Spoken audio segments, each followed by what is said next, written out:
Hello, my name is Bhavya Rastogi and this is my husband Aditya Narang. Aditya underwent a kidney stone surgery at some hospital in the first week of October and उसके बाद से उसका fever नहीं उतरा था. Fever was stagnant post his kidney stone surgery जिसके बाद basis which हम उसको किसी और हॉस्पिटल में रेफरेंस के थ्रू ले गए. He was admitted in ICU in that hospital and he was hospitalized for about 10 days उस hospital में and we didn't see कुछ movement, ना ही कोई diagnosis, ना ही कोई movement या recovery जो हम आदित्य में देख पा रहे थे. हम काफ़ी परेशान थे जब आदित्य उधर एडमिटेड था. उसका फीवर कांस्टेंट था वहाँ पे भी. फिर किसी रेफरेंस के through we and through our personal internet searches we read about Dr. Arvind and his team and we came here for a second opinion at Medanta with Dr. Arvind and उन्होंने काफ़ी through his reports he could diagnose Aditya को हुआ क्या है. आदित्य का जो lungs के बाहर पस बन गया था and fluid fill हो गया था जिसकी वजह से उसका लंग कोलैप्स हो गया था. डॉक्टर हैड सजेस्टेड सर्जरी उसके लिए and we hence shifted Aditya from that hospital to Medanta for his thoracic surgery. Aditya ji की एक्चुअली किडनी की स्टोन की सर्जरी हुई थी कहीं बाहर और उसमें कुछ कॉम्प्लिकेशंस हुए थे, कुछ ब्लीडिंग हो गई थी, इनके ब्लैडर में क्लॉट्स बन गए थे जिसके लिए कुछ स्टेंट डाल दिए गए थे और वो कहीं ना कहीं वो जो ब्लीडिंग हो रही थी वो छाती में भी इकट्ठी हो गई थी और ये एक सीरियस स्थिति में हमारे पास लाए गए थे. और जब हमने इनको देखा तो हमें लगा कि ये जो ब्लीडिंग है ये तो एक सीरियस समस्या है. तो इनको सबसे पहले यूरोलॉजिस्ट को दिखाया गया और वो क्लॉट्स वगैरह निकाले गए और उस ब्लीडिंग को जो है वो बेस्ट पॉसिबल तरीके से कंट्रोल किया गया और स्थिति को नॉर्मलाइज किया गया.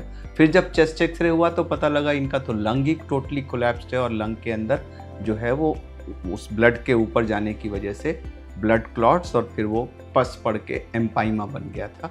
तो पहले किडनी की ब्लीडिंग की प्रॉब्लम को कंट्रोल किया गया और एक बार स्थिति ठीक होने के बाद फिर ये जो एम्पाइमा यानी पस इन द चेस्ट हो गया था उसका दूरबीन द्वारा, जिसको हम वैट्स डिकॉर्टिकेशन कहते हैं, वो वैट्स डिकॉर्टिकेशन प्रोसीजर इनका किया गया.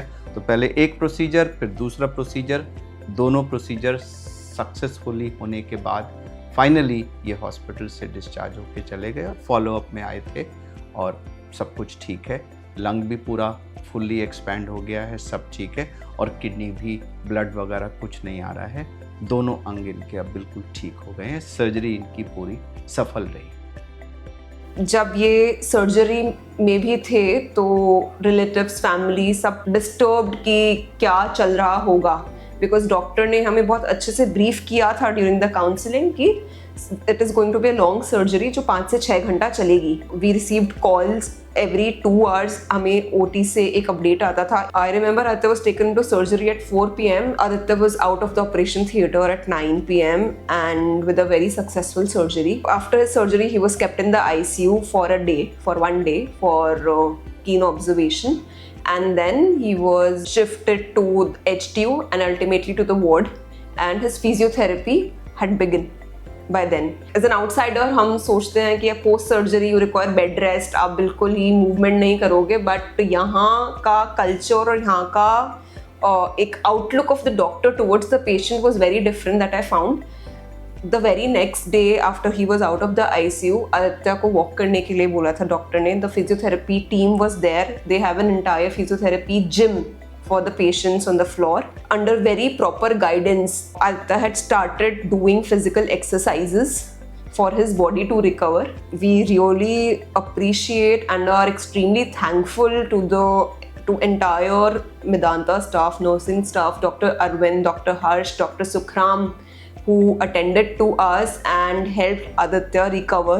And Aditya was discharged post 1 week of hospitalization and today we've come after 3 days for our first follow-up with Dr. Arvind. I think adding on to that, when I was admitted to the ICU, the nursing staff there was very helpful. the entire night. If I required anything, they were there to help me. And when I was shifted to the ward, there also the nursing staff was very helpful. The meals used to come on time. They used to guide me. They used to give me the medicine on time, and they used to take care of me. And whenever I was in need of anything, they were there to help me. And again, as Bhavya has already mentioned, I'd like to thank Dr. Arvind and his team for helping me get through this tough time.